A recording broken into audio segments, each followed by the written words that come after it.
Welcome back to the iJupiter podcast. I'm your host, Tom Franklin, and today we have on Mr. Daniel Cohoon. He contacted me through YouTube. He's a viewer of my channel. He speaks very nicely about what I do, and I appreciate him very much. But at the same time, he was like, hey man, give me your email. And I was like, okay, sure. And turn this light off here. Ready? Boop. And he's like, give me your email, and I have to tell you some things and see if it's worthy to come on the podcast, I guess, more or less, or he just wanted to reach out. And there was a lot. I read through it. I think it was a week or two ago, and I kind of glanced through it again. And we're gonna do this one chronologically, and we're gonna go through his life story. He seems to be a very interesting character. As far as I know, my little chat before, he's been very nice and cogent on our emails and all of our interactions, and as well as me speaking to him before recording this. And we're going to have a lot of fun. So some house cleaning or keeping, because I noticed I said cleaning the other day, but you know what? That's what I do. And, if you find yourself coming back and watching the channel, come back and enjoy the podcast and enjoying my content that I put out. Do me a favor, like, subscribe, leave a little comment, bell notification, all the good stuff everyone says all the time. But it helps. It helps me so I can do this maybe full time one day. You can also find me on Rumble. I'm on Reddit. I don't do much of Reddit, but I am on Reddit. I have a Facebook group, the Eye of Jupiter, and yeah, you can go over there, chat it up, put some videos on there. You can promote your things if they're noteworthy of the context of the show, and I'll be looking forward to seeing you guys. So, without any further ado, let's welcome to the Eye of Jupiter podcast, Mr. Daniel Cohoon. Hello. Hello, sir. So. That was a big email that you sent me, my friend. That was a lot. I got to do some reading here. So yeah, and there's even parts of it that I just totally just decided to skip over for that email because I was like, this is way too much to like. It's almost too much to even over like really grasp. Whenever I even think about it myself, sometimes over the past few years. It is. It's a lot. Yeah, spilling your guts out to a complete stranger as myself. I mean, I kind of think that you know me a little bit because you've seen me a little while, but it's still like, I don't know Tom, and then you're like, well, I'm not going to talk about the time that I did so and so and such and such, and drank a beer bong and fell asleep or whatever. You're not gonna do that. But it was still a lot, and before we start, please do me a favor and introduce yourself. Tell the Eye of Jupiter listeners, watchers, the Eye as I call them, a little bit about yourself and maybe where we can find you.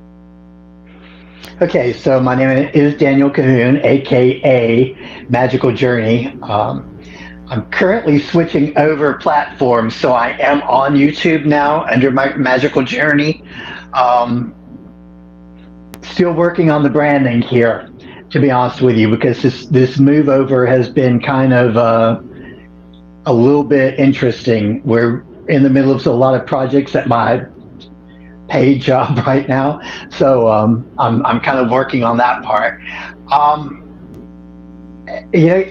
Overall, I mean, I come from a fairly, what would normally be considered a fairly normal background. Okay, most of my family is blue collar, coal miners, farmers from the Midwest. For the longest time, I didn't even know my biological family because I was adopted out. So once I got to know my biological family and know my roots, a lot of things that was happening in my world started making more sense. And I'll explain that. Yeah. But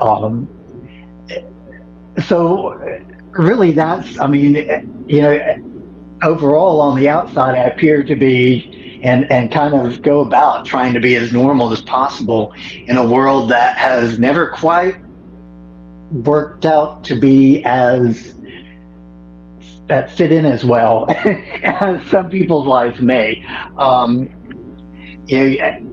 My early experiences with the paranormal started very early. I remember like bits and pieces of things, weird stuff going on here and there up until I was like 6 or 7 years old. But the turning point for me really started when I was around 9 or so.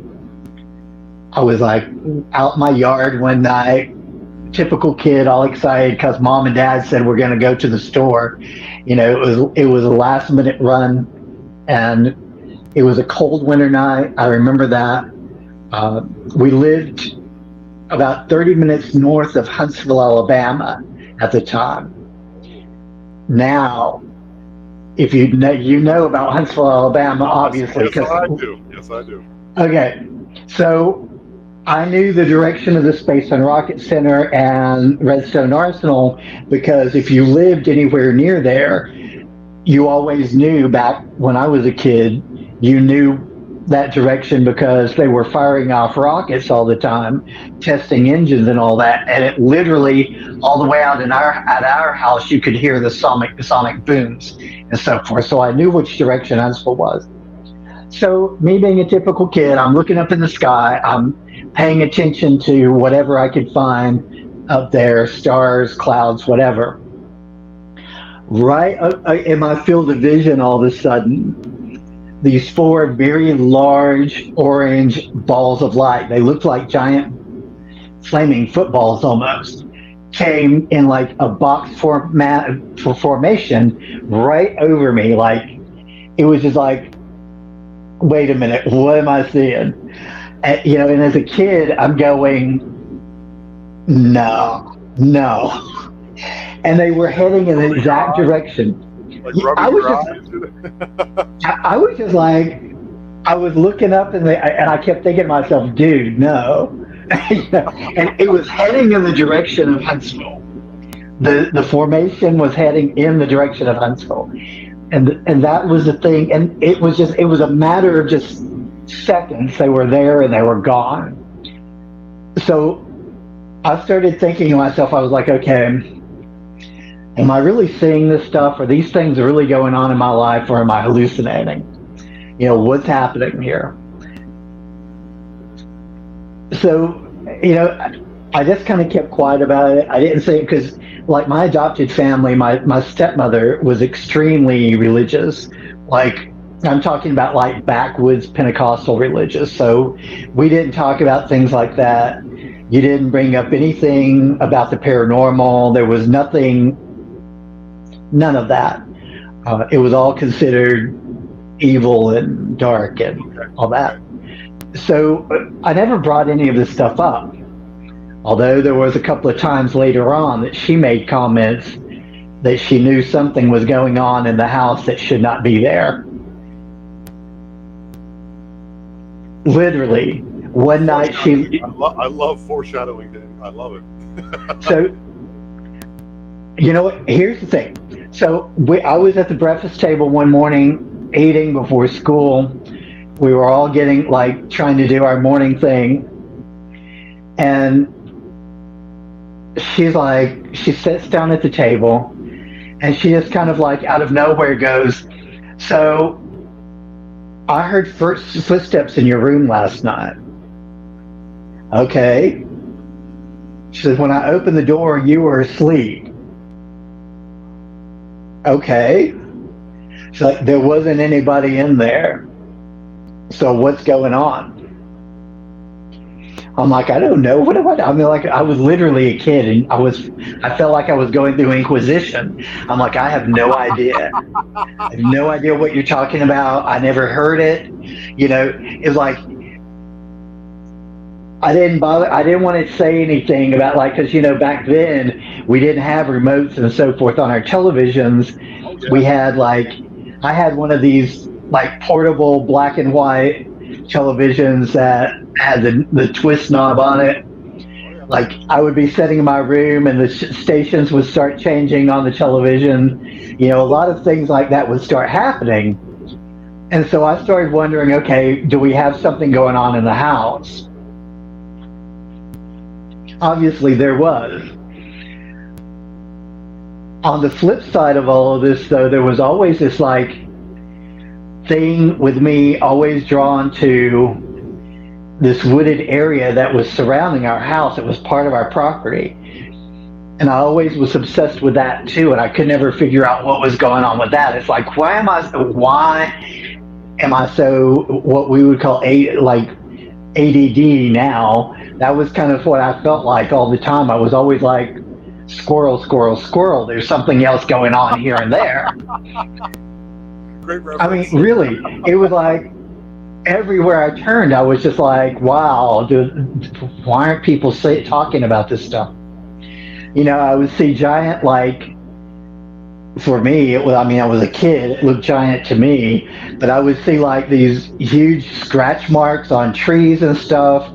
I would see all kinds of things in the woods all the time nobody would ever talk about. I always thought maybe it was a cat, like a wild cat, because we did live like where we lived at was still part of Appalachia. So I just assumed that maybe it had something to do with that, right? I figured it was just a wild animal of some kind, probably a cat. Right. We had peacocks and stuff like that, so I figured maybe they were attracted to the fowl, maybe, or whatever, and they were like trying to get one of them out of the tree or whatever. I don't know. I was just trying to rationalize things. Peacocks, yeah. Those are the ones that sound like a cat meowing sometime, right? They sound kind of like, almost like somebody screaming in a way. It's really weird. Yes. And they're very loud. Very loud. Yes. They're actually kind of nasty birds. They're not very, they're really nasty creatures. And remember, guys, the eyes are all looking. Right? Right? So I always figured, like, with all this going on, there had to be something about the land or something about something going on somewhere. It wasn't just like a bunch of coincidences. And as I began to get older and question things, it's like, I mean, I was reading a lot of books on religion and so forth. I read the Gita when I was 10 years old, and just like really kind of trying to absorb, what's out there, why are we here? What's going on? I can only imagine, Daniel, being in that part of the country, reading the Bhagavad Gita, and I'm just imagining, you can correct me if I'm wrong, just like the stink eye that would come upon you, this guy is a little off, right? The people in my house, the people in my neighborhood, the people at the school that I went to, all of them were very, very suspicious and very condescending about a lot of things, because they were like, I would hear things like, you're not even normal. What are you doing? Are you even human? And I'm like, you know what? I'm not even sure about that part, to be honest with you now. It's like at that time, I was just like, I have no idea define what humanity is and what being human is. Fantastic. You said that at that young of age? That's incredible. I did. I was 30 to be able to say that. That's incredible. I did, because it made no sense to me. And that was the thing of it. And I was like, I kept trying to explore and find out why people are the way they are, what's going on. And over the years, it led me through a lot of things. It led me into researching conspiracies, religion, history, a lot of stuff. The two things that I learned really quickly in all of this, though, was common sense is a great tool, and discernment is a gift that you really need to have. But it's like, it literally, without those two things, you were destined to be a YouTube junkie, just going over a bunch of stuff all the time, trying to figure out what, buying into everything. Right. And without those things, you're going to fall into a lot of traps, and probably some traps that's not going to be good for you. Right, but there's also times where you use a discernment that when you were slightly a bit younger, maybe 5 years ago, where you were just like, come on. And now you hear some other evidence or something that's being said, and it runs into your head, and you go, wait a minute, that video I seen 5 years ago is now holding a little bit of water. So that's also part of discernment, guys. You can't take it everything as if it were to be gospel, to use the route that we're going, etched in stone. always kind of take everything with, like, balanced in your head, be open for anything, but at the same time also be rational about it. I think that's a very good way of going about things too. Right. And that's these are big important things to remember, because we are in a time period that there is so much, like, seriously, all of these rabbit holes that you can go into are big distractions, okay? But in the middle of all of this, somewhere in the very middle of all this, there is truth. That's the one thing I've definitely learned, is that the truth is surrounded by a bunch of garbage. And this is what we have to discern for ourselves, is what is the truth in all of this. So let me back up just a little bit, and I'm going to tell you something else that really kind of threw me for a loop when I began, starting around the age of 18, to question about my biological family. I started asking questions. My adopted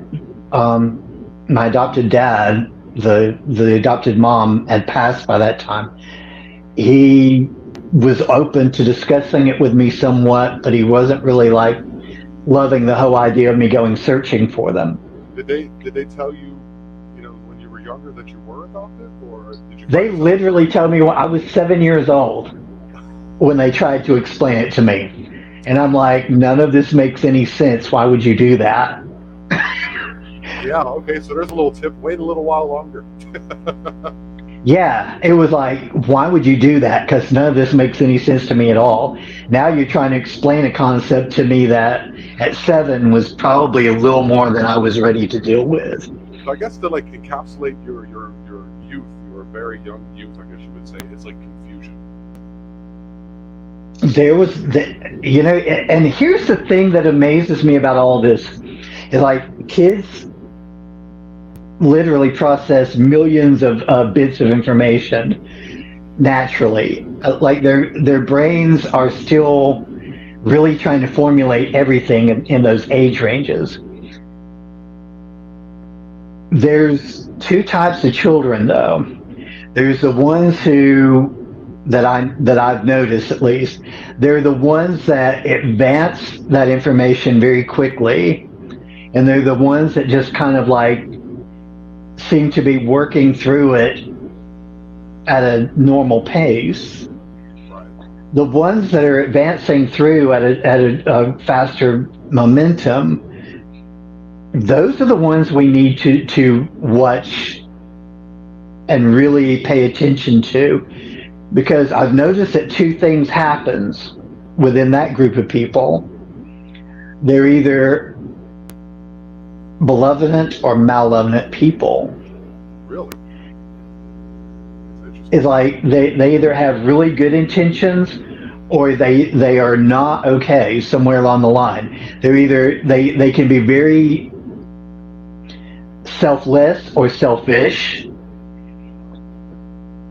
And given the fact that they have the ability to process so much information at such a high rate, it becomes somewhat of an issue depending on which side you fall on. Now, I'm sure there's children that fall in the middle of that. I don't want to sound like I'm saying that there's only those two, but those are the two main groups of people you need to pay attention to in those age ranges, because you're looking at potential future leadership. Yeah, I have you an issue with leadership anyway. So. You see where I'm going with that? Even if they're just leading, a McDonald's store, they're still in leadership.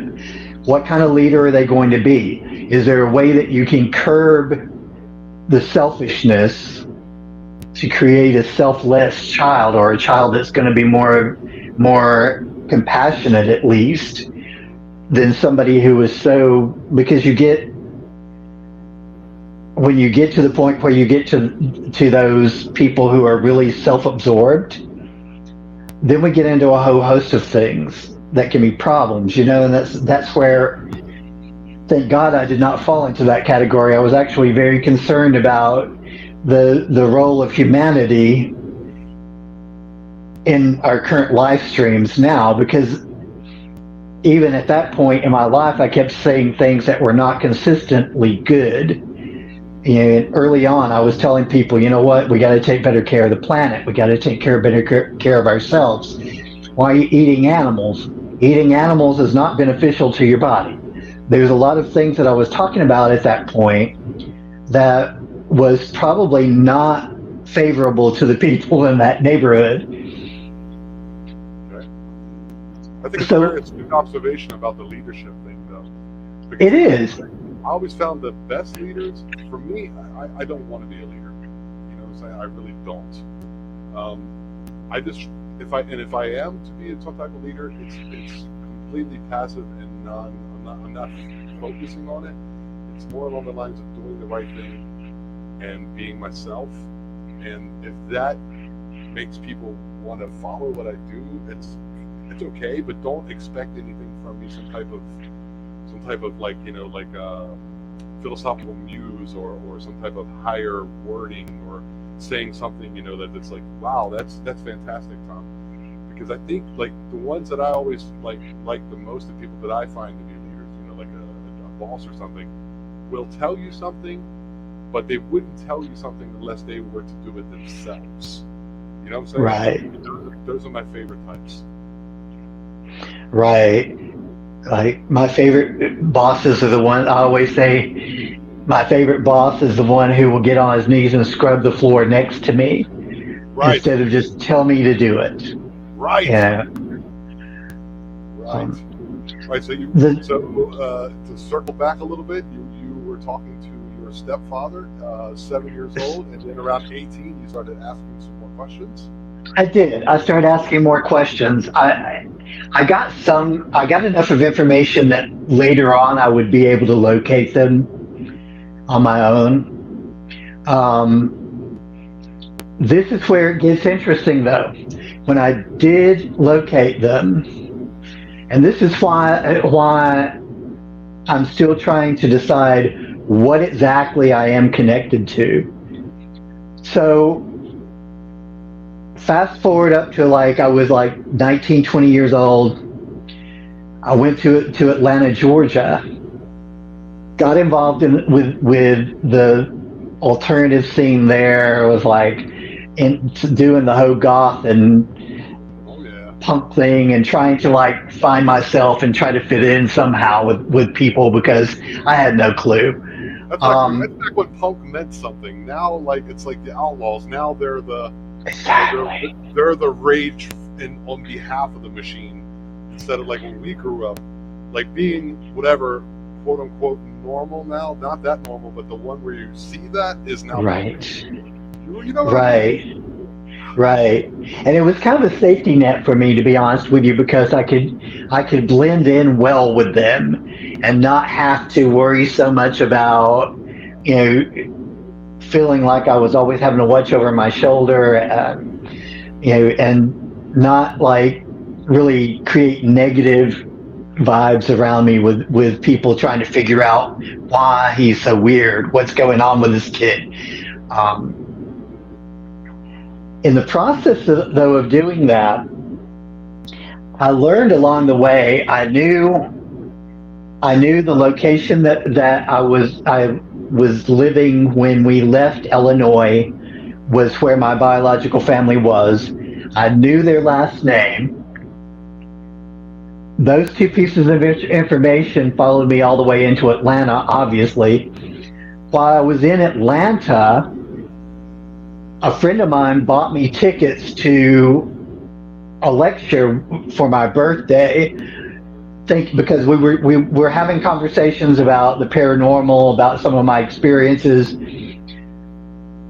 William Cooper, as you know him, was scheduled to be in town for a lecture on his book, Behold the Pale Horse. So she bought me tickets to that. I'm thinking of another Cooper, the guy who jumped out of the airplane. Who's Bill Cooper again? I'm sorry. This guy... So William Cooper, who we always called him Bill Cooper, was literally labeled by Bush Jr. as the most dangerous man in America at one point, right after he started lecturing about his book, Behold a Pale Horse. If you ever Okay, get there it is. There it is. yeah, yeah. If you ever get a chance to read that book, if you have not, read it. I That went one to in his lecture. 1984. That one in 1984. Yeah. I went to this guy's lecture, and they told us ahead of time, if anybody comes up and talks to you, be careful about what you tell them about yourself. Don't get involved in deep conversation with anybody about anything, because the government will plant spies at his lectures. So I'm sitting there and I'm thinking to myself, okay, I'm just like during the intermission, I'm just gonna chill. I'm gonna like kind of hang out, just observe what's going on around me. All of a sudden, this lady comes up to me and she looks at me and she goes, "Have you ever had a regression before?" Oh no. No, ma'am. She goes, "No, ma'am." I go, "No, ma'am." I'm like, "No, I didn't. I have not."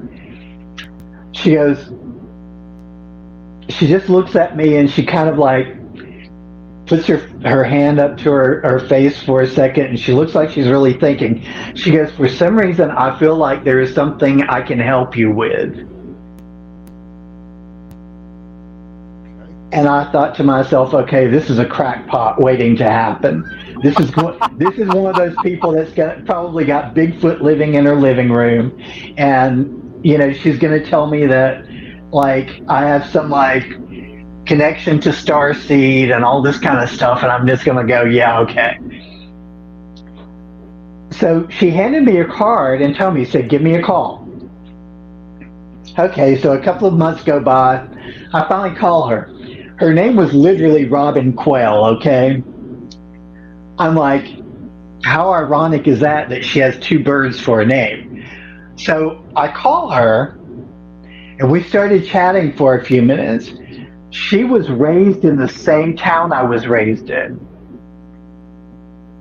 like born in.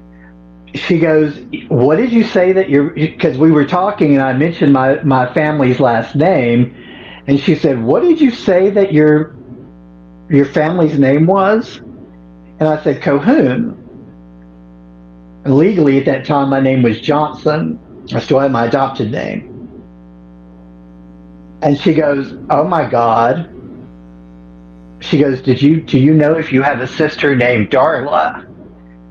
I'm like, "Yeah, as a matter of fact, I do know. My sisters are Darla, Debbie, and Diane." She goes, "Oh my God, my sister was your sister's best friend." Your parents were heavy on the D, weren't they? Daniel, Darla. Yeah. Wow, it's like Well, and it's like there was a lot of D's going on there in the family for a while. I don't think any of the other boys had a D name, though. They didn't. No. Yeah. There were 16 brothers and sisters altogether. They were all but one of them was a half brother or sister. But it all made sense as I began to learn about them. So she put me in touch with my biological family, and for a while it even seemed weird to me that like I went to a lecture about a book on conspiracies to find my family. How is that even supposed to happen? I was like, can we not just have a normal thing happen in my life? one. Now, I'm going to fast forward to say this. There are three main derivatives of the spelling of my family's name. Most people are familiar with the name Calhoun, which is a branch of our family. My family spelling was Cohoon, Cahoon.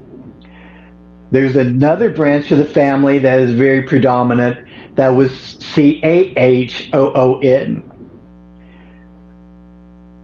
If you look at the maps of this country, if you look at the history of this country and dig into it, that name, which should not be that big of a deal because it was a very small clan in Scotland, a very small clan, should not be a big deal here. It's literally all over the place. It's in the history. It's on street corners, like streets are named after our family. There's lakes, towns, counties named after the family. College is named after the family. There's a restaurant named after. It's like the name is everywhere. And yet they are literally nothing. We are literally like the bottom of the barrel economically.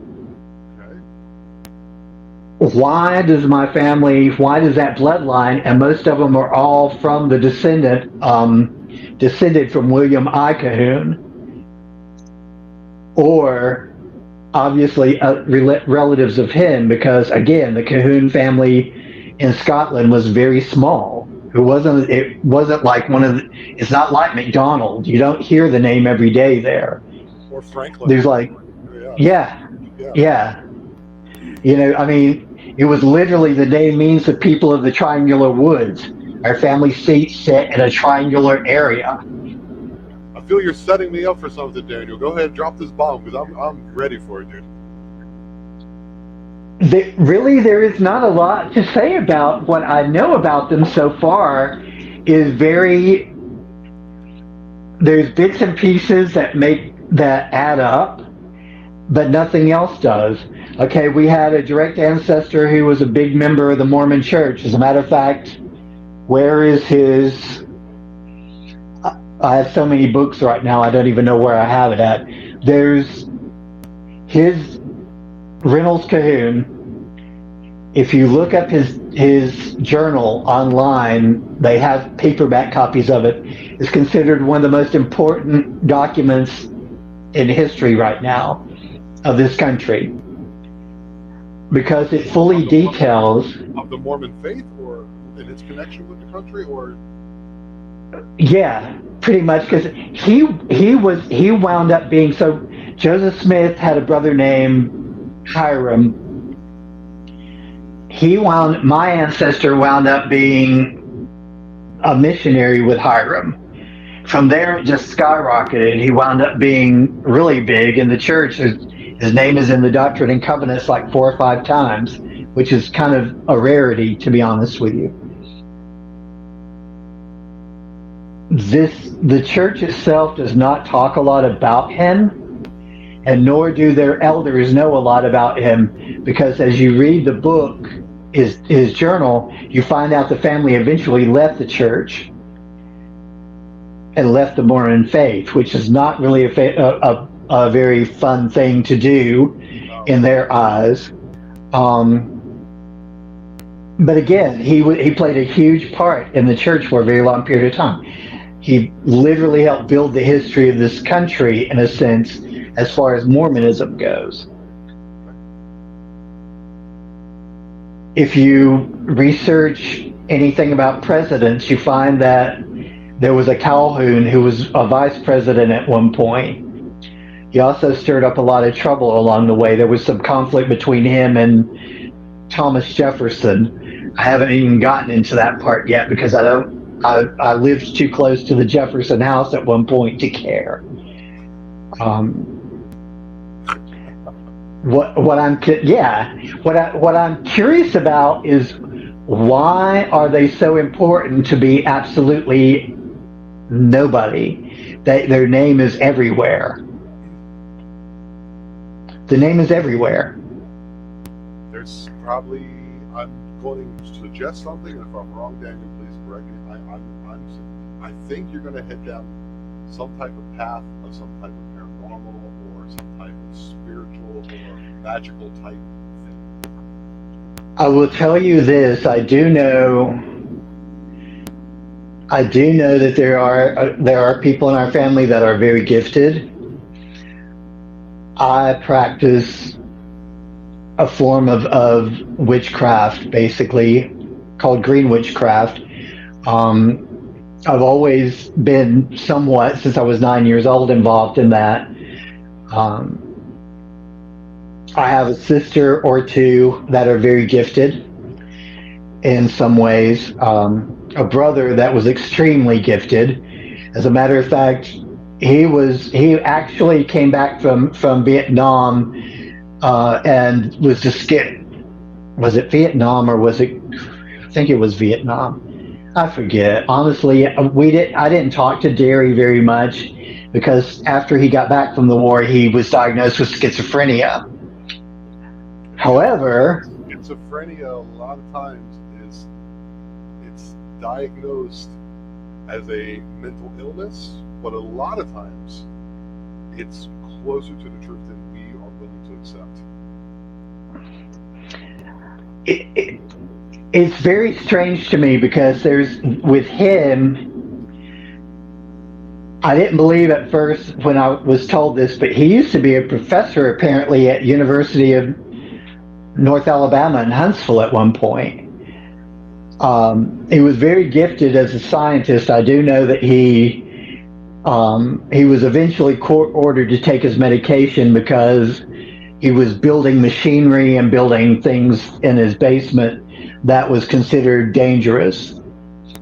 So I asked some of the brothers about it at one point that were closer to him. I was like, exactly what is Derry doing? What's going on with him? And why is he so erratic about things that he says? Because he would talk about like being visited by aliens, and he would talk about the men in black and all this kind of stuff. And I'm like, this is the schizophrenia talking. This can't be happening. Because I did not want to accept the fact that other people in my family had these experiences. Just didn't want to expect. I didn't want to accept it. Are you telling me, Daniel, that you've had experiences with men in black? I have not had experiences with the men in black, and actually I questioned his until I said something to my mom one day, and she goes, because he had lived at my mom's house at one point, she goes, "Oh no, that's real." And my mom was not somebody that just made stuff up. I said, "Wait a minute, I want you to tell me exactly what you're about to, what it is that you're not telling me here. You need to tell me."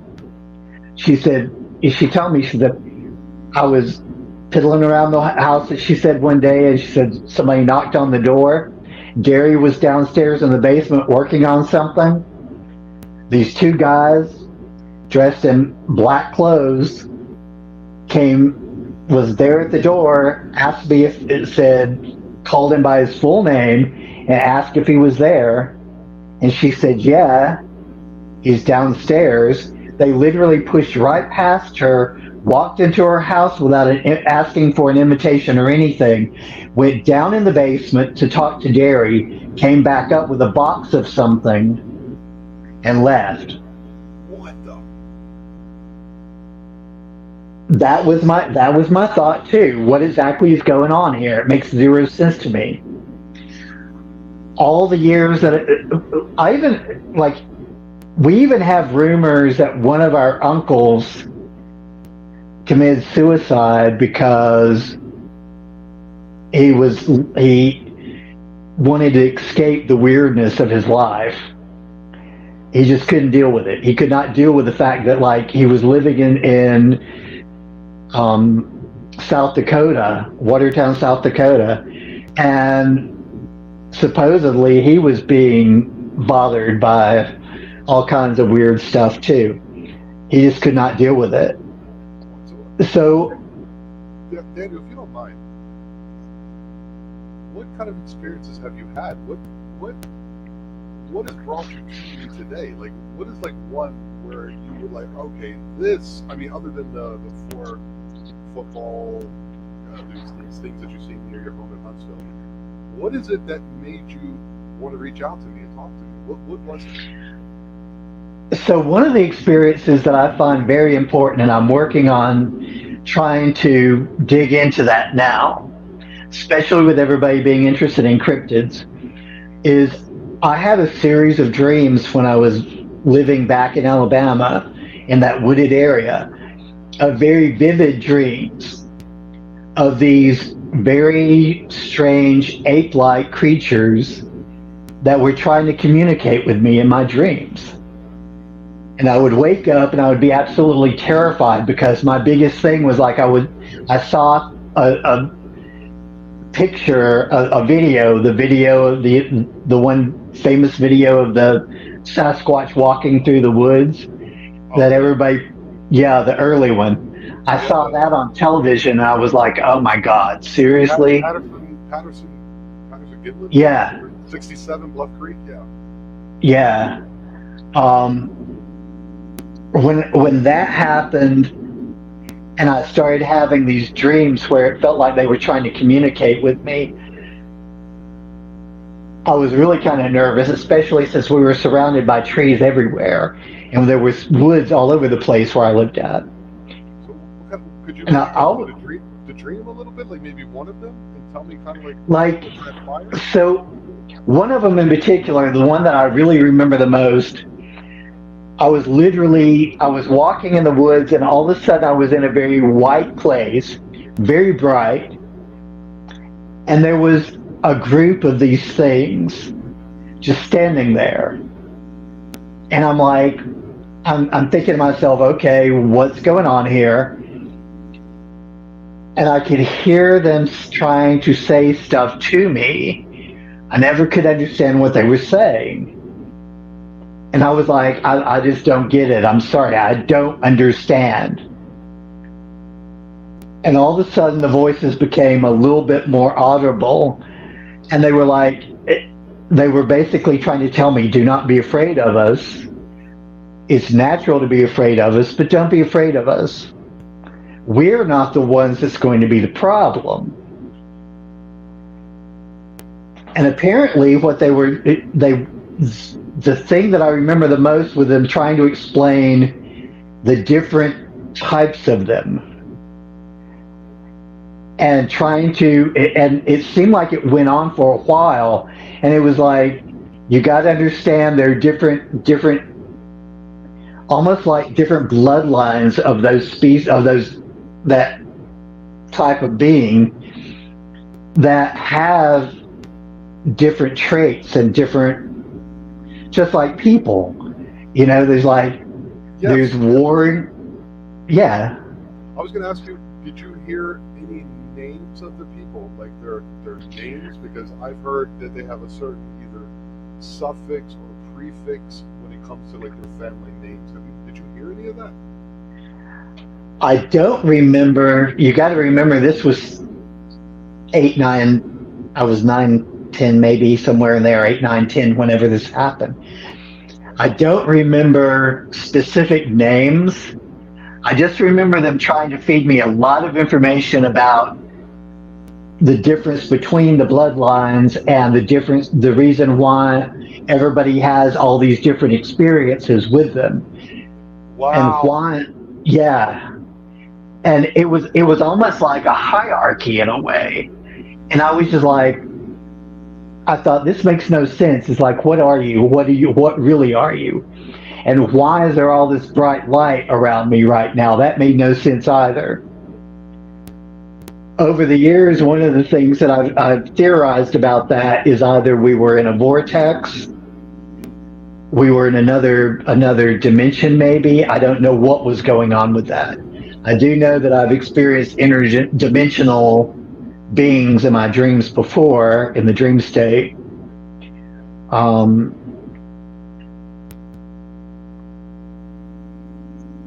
One of the things that I'm working on now, and I mentioned in the email, is I do have the ability to be able to pick up information on people. Like, I forget I think it's one of the clairs actually, where by touch or by connection to people, you can pick up things on them, images, that sort of thing. Like if I hold on to a doorknob too long, it's not a really good thing for me, because I pick up a lot of things from those. mean like a clairvoyant kind of, or Yeah, it's sort of it's one of the clairs. I don't remember which one it is, but hopefully it's not an eclair. right, right. It's the ability to be able to pick up information from the energy left on things. Now, what I'm trying to do now, and I've had some success with doing it with communicating with trees and plants, and this sounds a little crazy, No, but no. You're talking. now, You're talking to me, dude. I like it.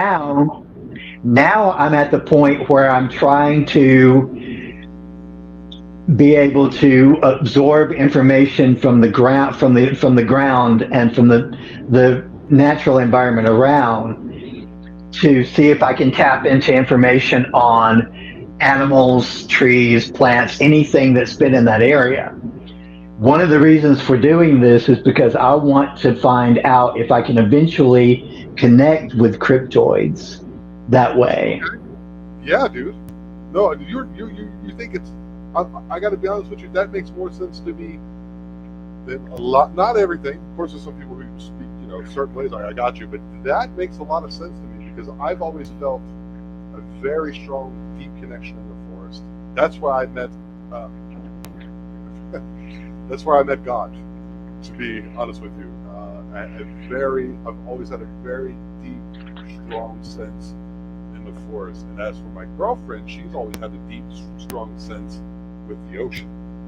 So, Right. saying what you're saying, knowing now we know that mushrooms and the mycelium and the root connection that that's all connected, that the ecosystem talks to one another, and that you can take things like cannabis. I'm just going to go that route, like cannabis or mushrooms, Right.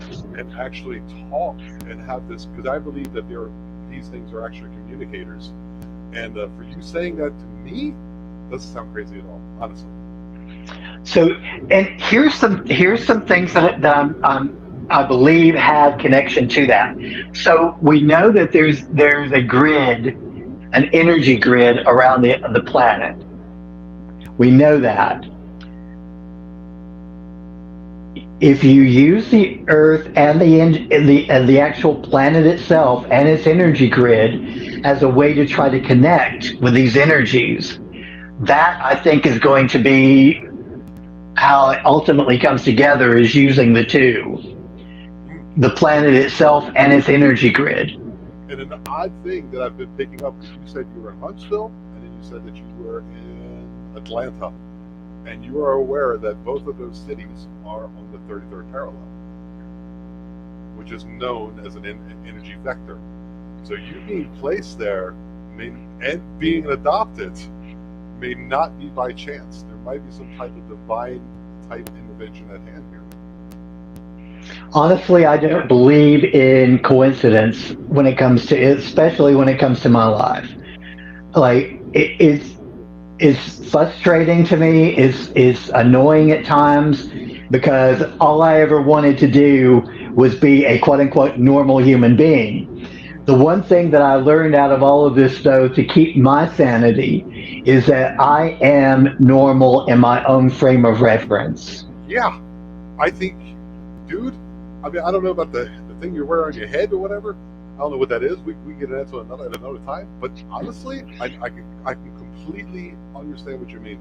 Like, I'm normal to me, and I'm completely fine with who I am. It's about confidence, not being arrogant or egocentric.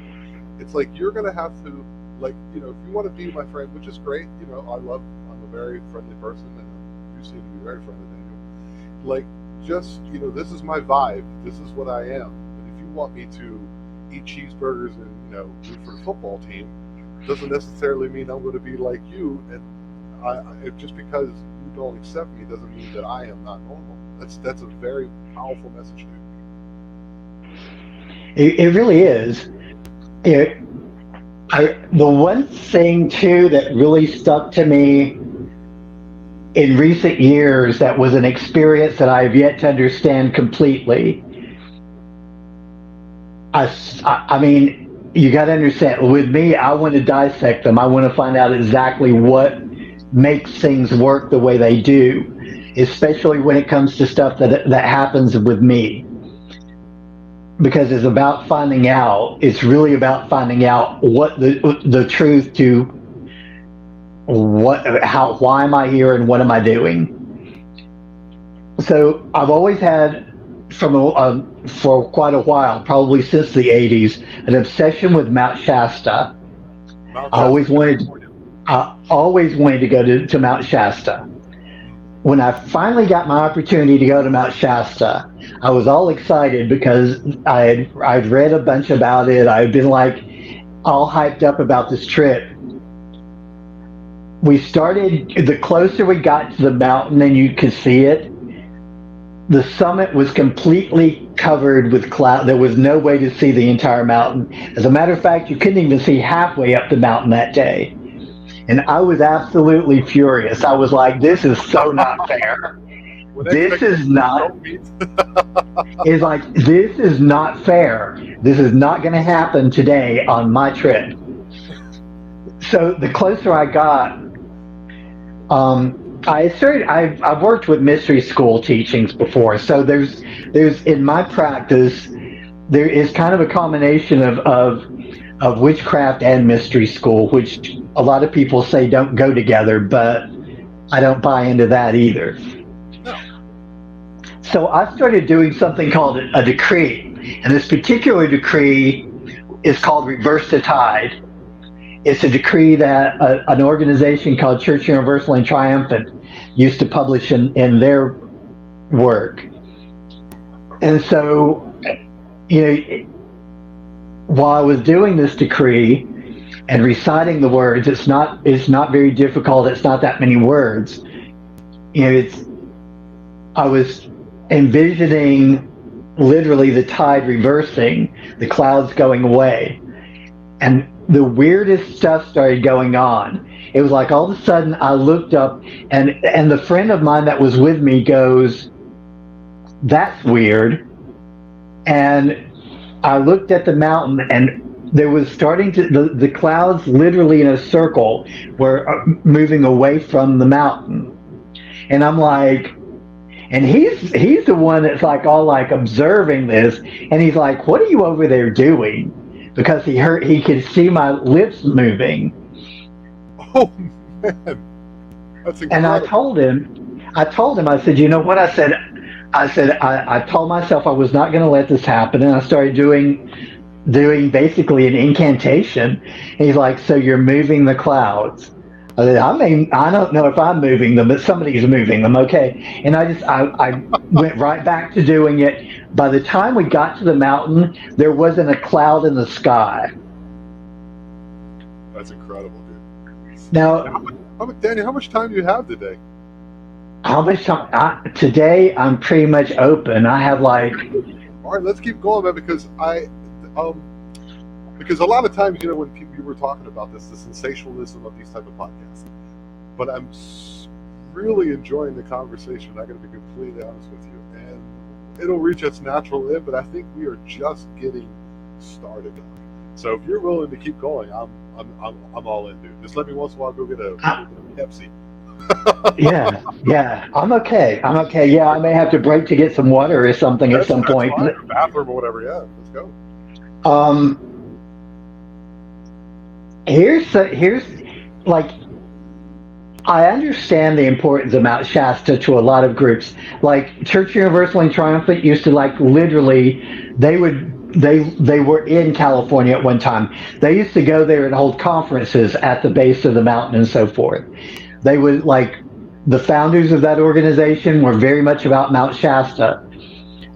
They were part of the I Am movement, which is really about ascended masters and all kinds of things. So, and they were very connected to Saint Germain and all that kind of stuff. Saint Germain? They were connected to Saint Germain? Yeah. Wow, yeah. That's another podcast. That guy is, or whatever that entity was, is a very unique one. Right. And when I was asking you if you had read Unveiled Mysteries, or if you could hold a copy of it, by Guy Ballard. No, Godfrey Ray King. He was Guy Ballard, but his pen name was Godfrey Ray King. I hope I've reversed those two names a lot. I hope I got that right. I do the same thing with other words. There are 24 volumes to the I Am discourses that he wrote. The very first one is called Unveiled Mysteries, where he had his own experience called Mount Shasta with Saint Germain. Whoa. All right. It's really deep. Not a big reader. I'm not a big reader, but it's really deep. Okay. It really is, because they start going into some experiences that he had that was crazy. But so my personal experience, my personal testimony of Mount Shasta, though, is honestly, I was infatuated with it. I never had any preconceptions that some great, like, that some alien creatures were going to come out of the sky and, and like expound the mysteries of the universe to me there. I had no expectation of anything like that. Okay. What I will tell you that did happen right away, though, when I got out of the truck, we were right across the street from the mountain. I took 3 steps and I hit the ground. My knees just went, and I was like on my knees. Wow. And waterworks just started going, and my friend is going, "Oh my God, are you okay?" I said, "No, we're on holy ground." Wow. And he was like, "I don't know what's going on. You do you, and I'll be over here." When I finally had a few minutes to absorb what really hit me, I was just like, "Wow, this is real. This mountain is real." Everything I've read about it is actually the way it is. Another confirmation of the fact that nothing in my life that I'm connected with in any way whatsoever is coincidence. It's not. There's a reason why the fascination, the obsession at times is there. So I've never been back to Mount Shasta for a lot of reasons, but I do feel connected to it. I used to keep a picture. I don't anymore. I used to keep a picture of Mount Shasta in my office all the time. I do have pictures of Saint Germain and other masters in here, but not so much Mount Shasta. I don't feel like I need to have a visual connection with it as much as a spiritual connection. Makes complete sense. But I will tell you that my personal experience is, I don't know exactly what is in or around Mount Shasta, but something is there. Something big. Like I had never. What are other people saying? What are other people saying about Mount Shasta that's resonating with you? So I know that there are spiritual beings connected to Mount Shasta. I don't know which ones that are personally. I don't have that thing that says yes, Saint Germain is part of Mount Shasta. I don't have any of that. Okay. What I do know is there's definitely. I don't doubt that Saint Germain is somehow connected with Shasta. I don't doubt that there are other Siddhin masters that are connected with Shasta. It's really hard to say that, people want to talk about cryptids and so forth around Shasta. I don't know if you're familiar with the landscape of Shasta or not. No. It's very difficult for me to buy into all of that. For the very reason that, when you start there's a point where Shasta has almost no trees. And the farther up you go, the landscape of Shasta is literally it's loose rock. It's very barren. When people die there a lot trying to summit the mountain. And the reason is because one misfooting and you're going to slip and fall, and the mountain is so steep and so barren that you just keep falling. Wow. And they die of blunt force trauma, essentially. Right. So there's nothing there really on the mountain. There's no as far as like places to hide, there's not really a place for a cryptid to hide up there. Okay. Uh, Now, if you don't mind switching gears for a second, I had a question I want to ask of you. You okay. said you are a green witch. Now, Uh, I've heard of white witches, I've heard of green witches, and I don't know what the color is for the connotation of the negative ones. But what's the difference between, say, the three, or if there's more, maybe you can, like, tell us a little bit about, what's the differences, what they are. so let me start out by saying, first of all, magic is a neutral energy, okay? The energy that is used in magic is neutral. There's no good, there's no bad. It's Okay. just energy. It's intention, I guess you're saying. It is the intention. It's the intention of how you use it. It's the same way with like nuclear energy is not a bad energy. Right. It's not. But it can be very destructive in the wrong hands, right? So it's the same thing with the energy that we use. People that just like when people use terms like light or white magic and dark or negative magic, what they're talking about is with dark magic, you get into things like hexes and curses, blood magic, all this kind of stuff that's just like considered. Yeah, well, sex magic could be both ways. Okay. Because again, you're talking about the intention. Mm-hmm. So when you talk about, but you got to understand when you're talking about certain things, like there are certain parts of the darker arts that people that practice the lighter stuff won't touch. Like you don't see a lot of people who practice what they call white magic, which I really hate those terms.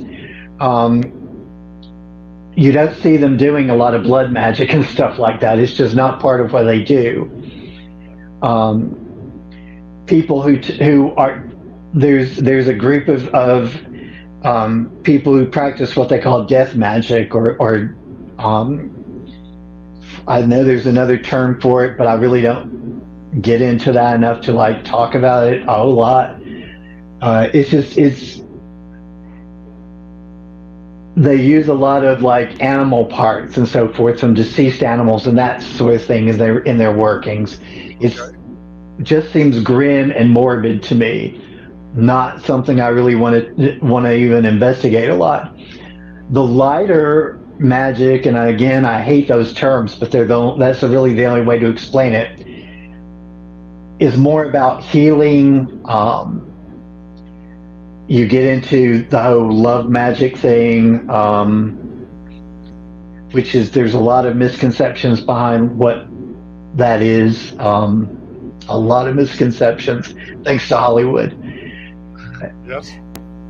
You get into things like prosperity work, all that kind of stuff. The things that make you happy and that you desire in your life that are good and healthy. Okay. This is what most white witches, as they call them, are.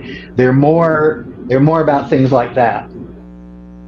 Somewhere in there is where I fall in, which is a green witch.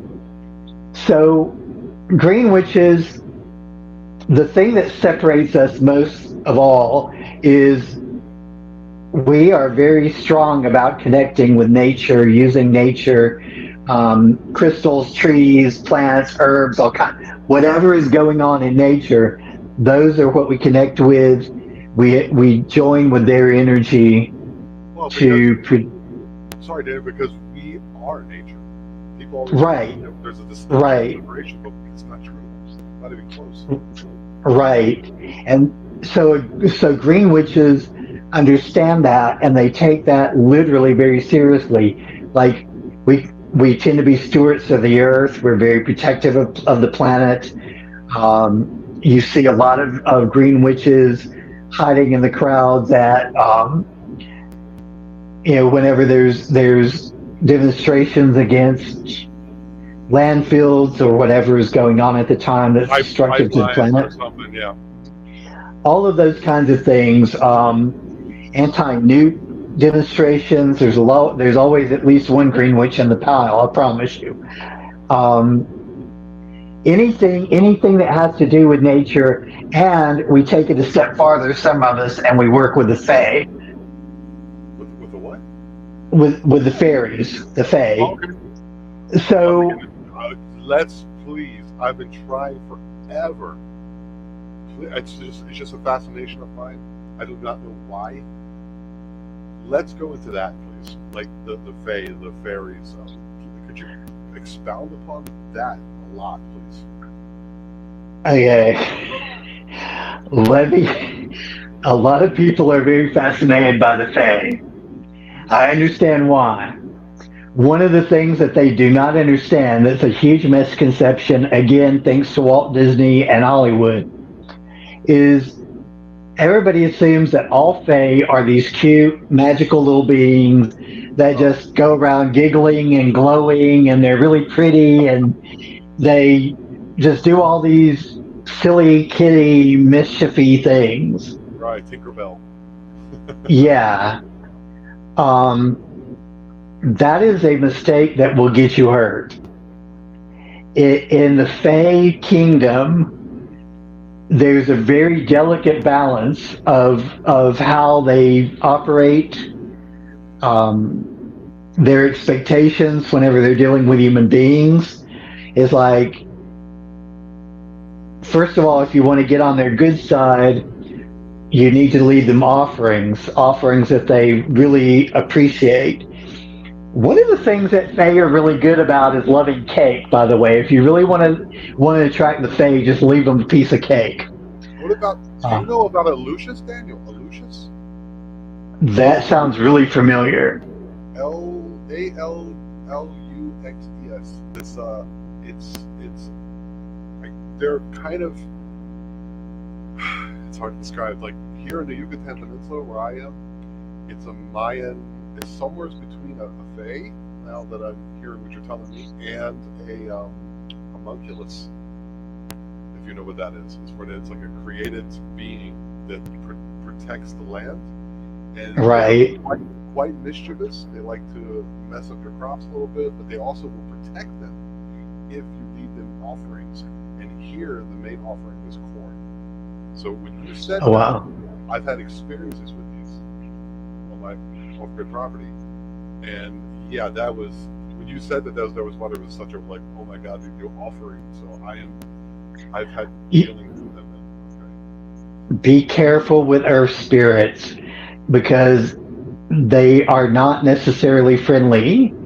They have purposes. They can be receptive to human beings, but you have to approach them with a lot of respect because they will mess you up. They're like the freaking mafia of of the underworld. It's like people, yeah, you like. I've known people who are like, oh, I want to work with the Fae, and the next thing you know, they're having accidents all the time and stuff happening to their house and stuff. And I'm like, I'm telling you, Are they it's also like little creatures too? Can they also be like maybe 2 to 3 inches tall? they can be small. They can be small. Because I've heard of that too here, where they cut brake lines and all kind of crazy stuff. Yeah.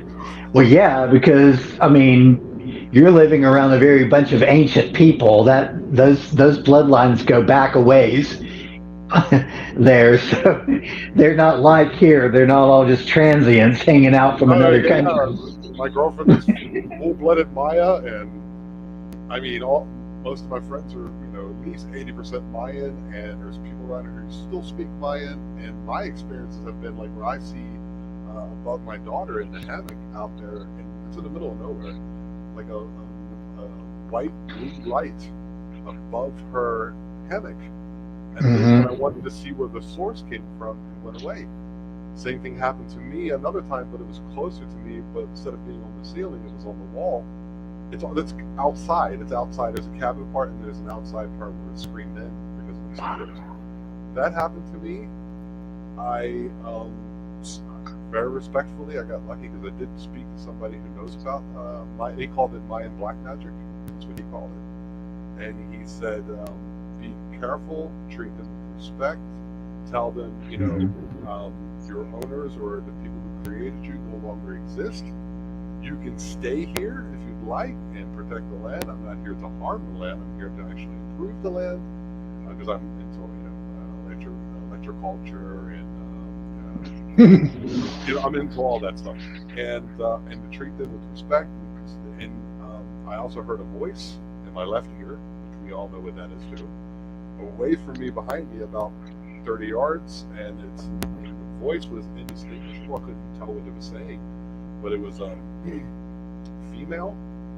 It wasn't the syntax of Spanish, English, or German, because I speak about 2.5 of those, I guess you could say. And it was quite unnerving. I did, even though I believe that Christ existed, but I'm not a religious person. And I just, I kind of invoked the name because for some reason it seems to have power, and said, to protect, and we're not here to harm. But ever since, I had a rock thrown at me. Oh, wow, yeah. Which I've heard about from people who live here. They said they will throw rocks at you. And so that's why I guess I'm interested in it, because I've had some dealings with them. But you saying what you said about treating them with respect and then being mischievous, you can cause things like car accidents. All that is ringing true with me right now. And Daniel, you're the guy I need to be talking to right now about this. Thanks, Steve. There's a lot of things about one of the biggest things to remember when it comes to contact with the Fae is, like, if you see things like circles of mushrooms in your yard, don't walk in those. Don't decide you want to walk into the middle of that. That's a fairy ring, and it's considered disrespectful. There are things that can happen to you in that fairy ring that you don't want to deal with. Didn't they used to say that was like where the devil danced around in a circle? I've heard that before too. I think I've heard some of the old people say that too. The Appalachian people say that. But I do know that, unless you're invited into a fairy circle, you don't want to go into it. I'm lucky here. There's not many ground mushrooms because of the environment. You get some wood mushrooms and some things, but there's really not many mushrooms here. It's different. It's hard to describe. It's a jungle. It's literal jungle. Trees that can kill you. And tarantulas and all that. Oh yeah, didn't you say that you've got cats there too, like wild cats and so forth? Yes. With jaguars and another type of wild forest cat, yes. Wow, yeah. So you've got a lot of animal energy through there. And Mayan everywhere around here. Everywhere. You could literally jump off the road, walk, and if you walk in a straight line, eventually within an hour or a half hour, you will run into some type of ruins, some type of Mayan ruins. It's unbelievable. And it's no joke. I'm not trying to sensationalize it at all. It's the truth. Well, I know I've seen some of your video of going to the ruins, some of them in your area. And I've seen a lot of video that people have taken of some of the stuff there, but there's a lot of energy period there that I've always been fascinated by, but I've also, I don't think I would ever venture on that ground for some reason. I feel like there's, and I could be wrong. I could be very wrong. I just feel like for me, it would be a lot to take in at this point. I've made the mistake of living as close to Appalachia as you can get without being there. Like, I'm literally and when I was a kid, like I said, I grew up in what was considered the foothills of the Appalachian Mountains. And I worked in those areas. I worked there last week. I'll work there again this week, over in East Tennessee. So I work in those areas a lot. So I am over in those areas a lot. But I treat it very carefully when I'm there because right now, especially because there's so many things going on YouTube with people kind of sensationalizing stuff and so forth like that. I am fascinated by just trying to decide if I have not ruled out the idea that the dog man is a legitimate creature. I'm a little confused about the origin of Dogman, where it actually started at, because it started getting really sensationalized in the last year or two.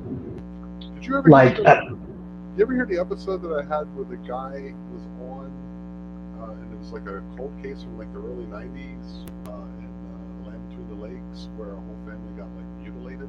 Did you listen to that episode? That was the first time I heard about the Dog Man in Land Between the Lakes. That is not that far from where I live at. Like, it's about 4 hours away from where my home base is. Okay. So, yeah, I heard about that. I think I was actually, seems like I heard another podcaster this morning early, talking about it, about the same case. Wasn't it like a 4-year-old girl, and there was a family of 4 supposedly, and they were on a campground in Land Between the Lakes? Oh yeah. Murdered, like the father got his arms ripped off, and like there was like blood dripping out of the tree. They looked up, the little girl was up there, something. I'm kind of paraphrasing a lot of it, and they like closed down the Land Between the Lakes. They completely, like, the campground doesn't even exist anymore. This is all like circumstantial evidence, of course, but he had like scratch marks on his back, supposedly. I mean, this is really hard to find. So this guy, Steve Causey, he like really looked into it the best he could and wrote a whole book about it. And when he came on, he seemed to be very genuine. And of course, people like to sensationalize a lot of things. Like you said, discernment is very important, and it's hard sometimes because people seem to be very genuine, which we also know people can be liars. We do know that too. So it's good to be skeptical, and I do like the way you go about what you do. So yeah. Tennessee, dude, that's a hot spot for that kind of stuff. It is. It very much is, and eventually, there's a good possibility I may be migrating into West Virginia, not that far from Point Pleasant. Wow. Yeah. Well, I jokingly, Linda Siegman from that area. Yeah. I jokingly tell people that I really am waiting to have the Mothman as my next door neighbor. I mean, why not? I was watching a movie yesterday where what's that called, the Rockshore test, or where they open up and you did the ink blot? Oh yeah. And it would I think it was Analyze This or something. I was watching some stupid movie with my girlfriend, and he goes, "What do you see there?" And he's like, "I go Mothman," because that's exactly what I saw. Yeah. Well, like I said, I mean, where I live in the Murfreesboro area, it's southwest of Nashville. Okay. It's actually sort of like part of the metro area in a sense of Nashville, if you will. But there's what is it? I forget what area. There's a military base, Fort Campbell. Fort Campbell, yeah. Is there in Clarksville. Mm-hmm. I do know that, and then Land Between the Lakes is not that far from Fort Campbell. I think it's like west of there. I don't know exactly how. It is. I think it's only the next county. I think they're like side by side counties, if I'm not mistaken. I just started looking at the location of Land Between the Lakes the last few days because it keeps coming up, and I keep going, no. No, we don't want to hear that anymore. I think you would have issues going there because the way you're telling me the sensitivity you have to these type of areas. Because I speak with a gentleman named Daryl Denton, cool guy. He's had some stuff up there happen, and he's very genuine from my understanding. And he was telling me that even he, who's a very devout Christian, when he goes in there, he's like, it's so weird. It's when you pass the front gates, even he feels it. So I think, if you're going to Mount Shasta, I think it'll be a different type of energy going there. But if you were ever thinking of going there, I would take a very good friend, have a sitter with you. So because I think you would have something happen. Well, that's the thing that really keeps me from veering off into those places very often, because I already know that there's a good chance, like as it is, when I if I just go into the Smoky Mountain National Park, the Smoky Mountain National Park, like immediately the first thing that happens is all the blackbirds start kind of moving in my direction and stuff. And I'm like, I'm not okay with this. I'm not okay with this. I do not want, the beginning of a Wes Craven movie or something. Well, and so I understand, because one of the Celtic goddesses is called the Morgan. The Morgan is basically three goddesses in one. It's kind of like she is the embodiment of the maiden, mother, and crone. The Morgan is associated with the blackbird. So there's some connection there with me and the Morgan. I'm not sure what. I'm really not sure how that all goes about. I just know that she's become a part of my world somehow for some reason. And I just accept that as, like, I generally have a mutual respect with this deity. My interpretation of deities is that they are all basically an aspect of the single deity.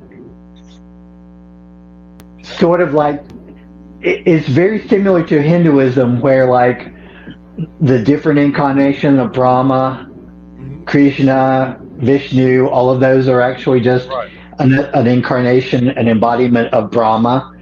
And so that's how I view the pagan goddesses and gods, is just an embodiment or an aspect of the one deity, or the two deities, because I do believe that God is both male and female. I don't buy into this. Yeah, I don't buy into this idea that there's only like Father God. There's Father, Mother God. In order for the. What do you feel about the Earth? Do you think it's male or female?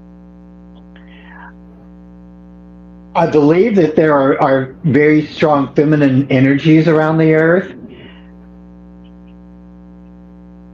I don't know that I feel like it's actually.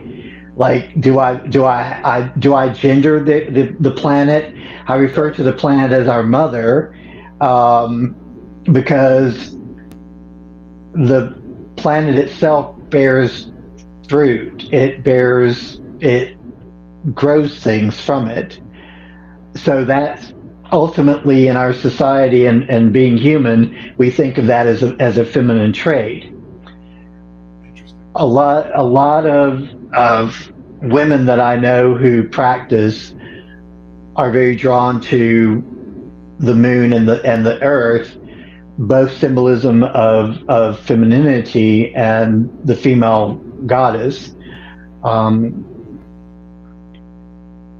So I guess in a sense, like if you're talking about the spiritual body of the earth itself, yeah, I do believe it's probably very female, very feminine energy. The sun is more masculine in a sense. Wow. The provider, the perfecter. Yeah, it's like the theology gets interesting after a while, and some people are like, you think too much. I'm like, it really is not. It's I'm pinning down all this stuff eventually. I'm working on it now. I don't know if you can see the volumes of books I Yeah. already have lined up. Some of those already have some of the information in it. I'm still pinning a lot of stuff in those. So Um, are you planning to like write something, dude? you know, I'm toying with the idea of doing writing. I've thought about rebranding my channel altogether, and because I used to just like on the other platform, the clock platform, I used to yeah, I used to teach a lot of things about magic and using magic in your life and so forth and manifestation. Oh, that's why you're not going into. All right, we're gonna have to go. Okay, I got you, dude. That's like why you're not going into great detail. You're kind of skimming over a lot. But keep, dude. All right, man. I think I think. Don't take this the wrong way, dude. But I think I love you because there's a lot that I'm seeing in you that I see in myself. I really do. I really do. I really, really do. I wouldn't say that. That doesn't surprise me because like the very first, I don't even remember what the first video I saw of yours was. I tried to watch them in chronological order once I found all of the more current ones. But I was just like, the more you started talking, the more I was like, why does this shit sound so familiar?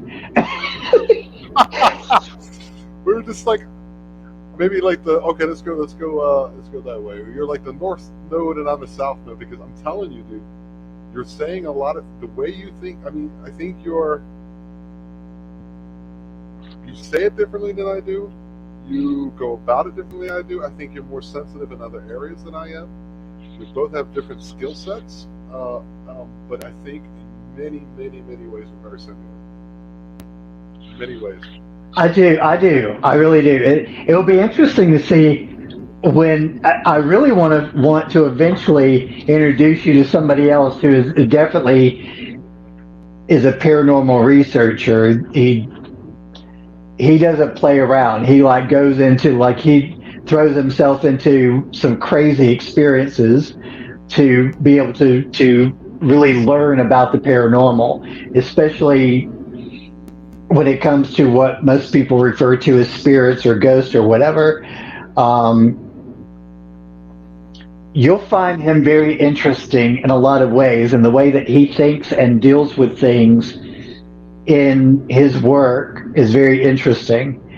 When I can finally get him to calm down, he's like in the middle of a firestorm at work too.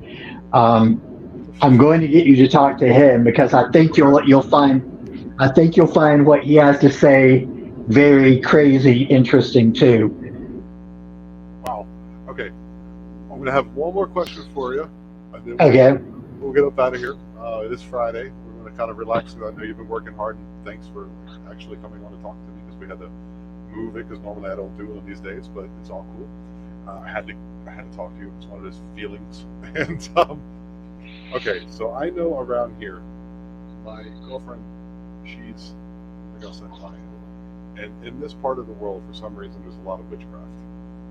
Is there anything I could do to either sense or protect myself against a practicer of, once again, I know these words are incorrect, the dark arts, or a practicer of whose intentions are bad when they're using this energy? Is there something I could either pick up on, or is it intuition in myself, or is there something I could do to maybe protect myself against these kind of people?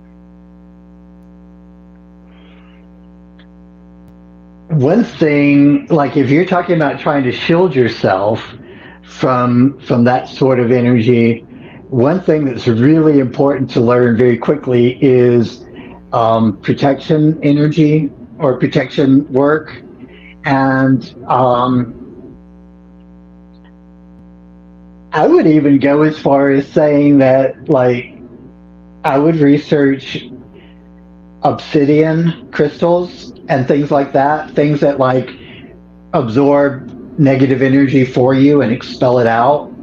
Obsidian, just not the crystal itself, but is obsidian a crystal? Yeah, yeah, I need to yeah. look at that. Black obsidian, tourmaline, black tourmaline is another good one. Onyx, black onyx, if you can find it. I'm trying to think. There's several really good protector crystals, but those are definitely three that are very helpful in a lot of ways. I use a lot of obsidian and tourmaline, black tourmaline, in my protection work. When you say protection work, I think I don't want to use the S word, but is that what you're saying? Is it like a incantation or a spell or something of that nature? Is that what you mean? Because I've heard of using protection spells. I don't know if that's yeah. You can. I don't think that terminology might not be apropos in this situation, Yeah, that's basically like you can do spell work, you can do rituals that will create a barrier of energy, a protection around you. There's various, like you can, one of the things that I like to do is create layers of protection around especially where I'm living at. So I'll enchant things like railroad ties are made of iron, which is a protective energy in itself. So I'll actually enchant the railroad ties and put them in the four corners of my yard. And then I'll add another layer of protection and another layer of protection. Like, so do you remember when you put them on the cardinal points? Is that what you're telling me? Do I what? Yeah. Well, I put them in the corners of my yard, wherever the yard is facing. I put them in corner here, corner there, and surround the house in that. Okay. So, in the last place I lived at, I had layers and layers and layers of protection. I was only a mile away from the Hermitage, Thomas Jefferson's old home. Remember, did you hear about the tornado that hit this area just before COVID started, like in 2020, March of 2020? No. It actually hit downtown Nashville. It started in downtown Nashville. There was a point where it was hitting directly toward my house until it got about 2 miles away. And it veered off all of a sudden, 2 miles from our house. My roommate, one of my roommates at the time that was living in the house with me, goes, "What did you do?" I was like, "Why you gotta always blame me for everything?" He was like, "Dude," he told me he was the only one there that night. He said the wind was blowing all over the place, and we had plants, like hanging plants on the the porch. Yeah. He said they weren't even moving. Wow. And I told him, so he knows what it is that you do. Oh yeah. Okay. Well, anybody that had lived in the house or even gone in the house, if they went into the wrong room, they knew what I was doing because my altar was in there and everything. It's like now my altar is behind a door that they would have to actually go from my office to another room or a closet. It's a walk-in closet that I turned into an altar space. Couldn't you also, I mean, on the practical sense of protecting yourself against these darker energies, could you, like, just consciously, because that's what I do when I feel it, is I just try to, I don't know how to say it, like inside of me, in the heart, I try to just project light, like a white light, like just, just being very aware that I think that I'm a good person and that I don't want any harm to come to me or anybody else. Just try to project like positivity. Is that also a way you can do that? So that's a whole thing in itself, because like you can visualize a white light shield around you, some people visualize like a white globe of light around them. There's I'm looking for something specific right now. Where's it? Have it in here. I'll just show you this because this is like Sure, go ahead. there's another visualization. I don't know. Can you see this here? Yeah, kind of, yes. So this is called the tube of light, and it this is your I am presence here, your God self, the part of you that is God, or part that's connected to God itself. There's a crystal cord that goes down from the I am presence into the very center of your own being. There's also this tube of light that descends from the I am presence down into in and around you. So 3 times a day, people that practice this particular practice will do what they call a tube of light call, and they'll visualize the tube of light coming down around them, and then there's this glob of something called a violent flame that is a transmuting flame that transmutes your own karma, your own negative energy. And then the tube of light is actually a 9 foot tube of protection around you that goes all the way from your I am presence all the way down to about a foot below your feet, like into the ground. And it follows you, the tube of light follows you all day long. The other, if you're not really into white light and you'd rather have just pure power protecting you, instead of visualizing a white light, turn that white light blue, because blue is the power of God, the protection of God. Archangel Michael, yeah, Archangel Michael is a blue lightning angel. He's on the blue ray. It's a very powerful force. So that's another way of being able to use the blue light or the white light to be able to, and you can combine them together even if you really want a solid layer of protection. Some people put white around them and then a blue shield over that. Wow, dude, you're a wealth of knowledge, man, and I mean that wholeheartedly, man. That you're saying things. So if I'm seeing this blue white light on the wall, is that saying anything? It's very much like your daughter is fairly young, isn't she? You said you saw the. She's 7. So one of the things that I wonder if when you see a blue light near a child, I'm wondering if that's one of the legions of blue light angels protecting them or watching over them. With adults, I'm pretty sure it is.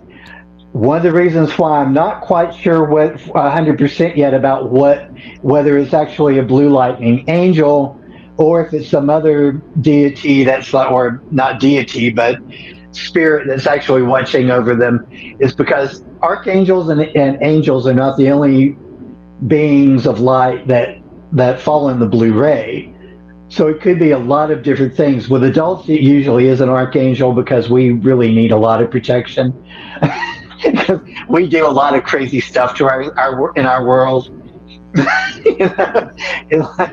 We got a lot more enemies. Most people are not going to want to, a 5-year-old doesn't normally tick off a lot of people. We do.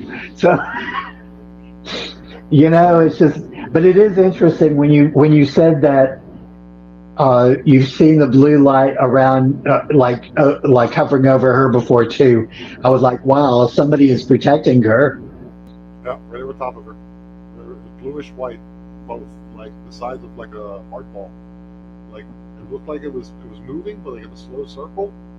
And this is true, man. I mean, this is what I saw, and I went to go see because it didn't emanate from somewhere. It was like when I go to look to see, like, is there a flashlight or something? Like, you know what I mean? It wasn't. You know what I mean? It was just like, I guess my lower hominid brain, but maybe it was just emanating itself. It wasn't an orb. It wasn't very defined, but it was just there. It was very distinct. It was during the witching hour, like 3 in the morning. And I don't know, man. I've seen it twice. One time over top of her, and one time like slightly to my right, about 4 feet on the wall, going up and down. And it's a metal roof and a metal wall. And yeah, then I heard that voice behind me. One time, it was a different time. I was about to go sleep in a hammock, and I heard a voice whispering in my ear, and I threw a punch, just like out of that. Right. And but like I said, ever since I did that thing where you were telling me, it was just very interesting that you were saying the same thing that this other gentleman was telling me, whose family has had connections with this, and he's talked to people who are into the things that you do. It just really resonated with me. Resonated. That's the word we're looking for. G. And Daniel, I'm going to ask you now. We'll set up. It's maybe in a couple weeks, or maybe whenever you have time. I would love. Oh yeah.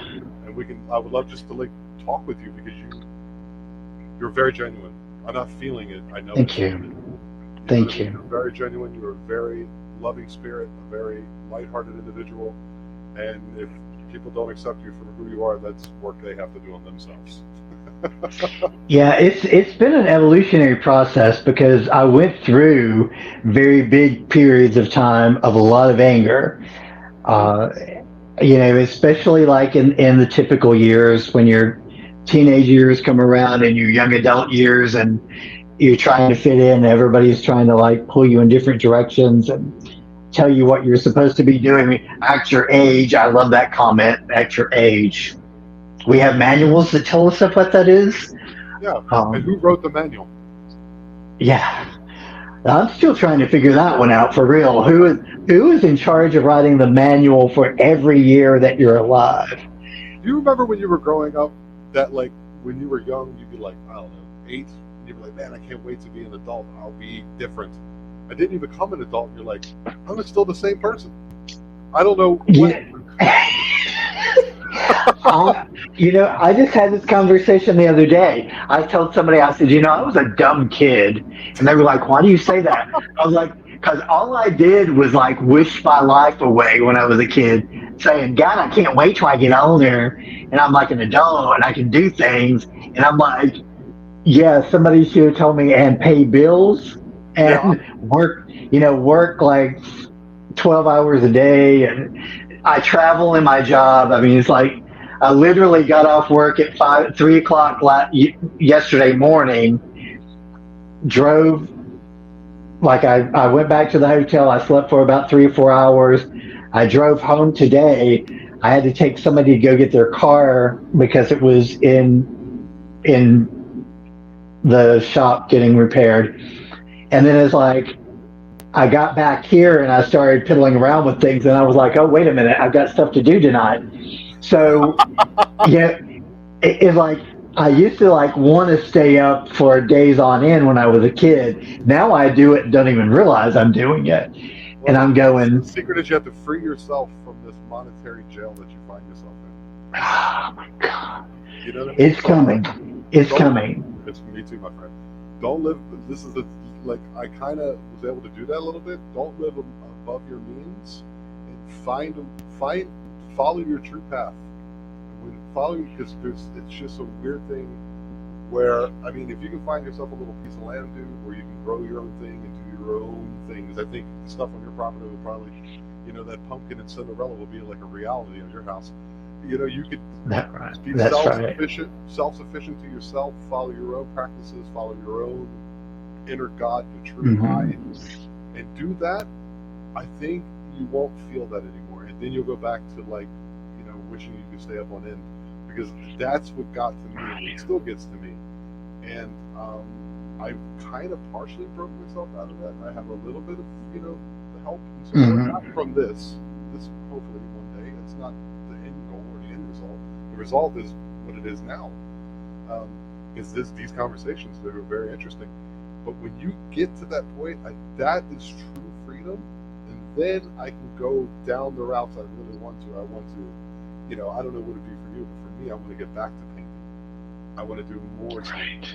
I want to get back to playing music and start connecting my body back to my spirit by entering martial arts and just really experiencing the human experience again, instead of having to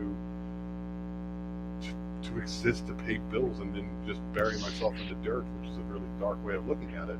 But there's times when you feel that, you know. Right. Yeah. You have any advice for the people out there who don't fit in before we close this out? Like, what can you tell somebody who's not seen by the rest of society as quote unquote normal, as we've been saying this whole time? What can you tell them? Like, if you were to go back and tell your, I don't know, 15-year-old self, you know, what would you tell yourself? I would tell myself that truth is subjective to each person, and that we need to be able to find our own truth and the truth, our truth, not necessarily what's been written or penned or thrown out there for generations on top of generations. And to remember that truth is usually found in between the lines of all of the pages. Wow, that's really bright. He's basically saying, follow your own path, love thyself, because that's where it starts with. Love yourself, and then the ability to it's not the ability to love, it's the capacity to love will expand upon that, and all that circles back into you, and you expand it back out again. And like, go on that spiral, keep going, dude, because that's what we're trying to do. And Daniel, do me a favor, dude, stick around till the end. I want to talk to you a little bit more, make sure all these things and all stuff goes. And thank you so much for coming on the Eye of Jupiter. This has been Thank you for having me. Anytime, my brother. All right. So that was Daniel Cohoon. That was a lot, dude. This is a very long episode, but I don't feel that way. It feels like maybe it's been an hour 15, but we are almost at 2 hours already. If you like what I do, if you like what Daniel does, he didn't exactly express what his channel was because he's in the process of moving, but maybe he'll tell me and I'll put it in the show notes anyway. And if not, I'll go look and put it in there anyhow. So remember out there, everybody, I love you all very much. It's very true. And thanks for listening to Eye of Jupiter. And remember, we are the eye, and we are aware. Later.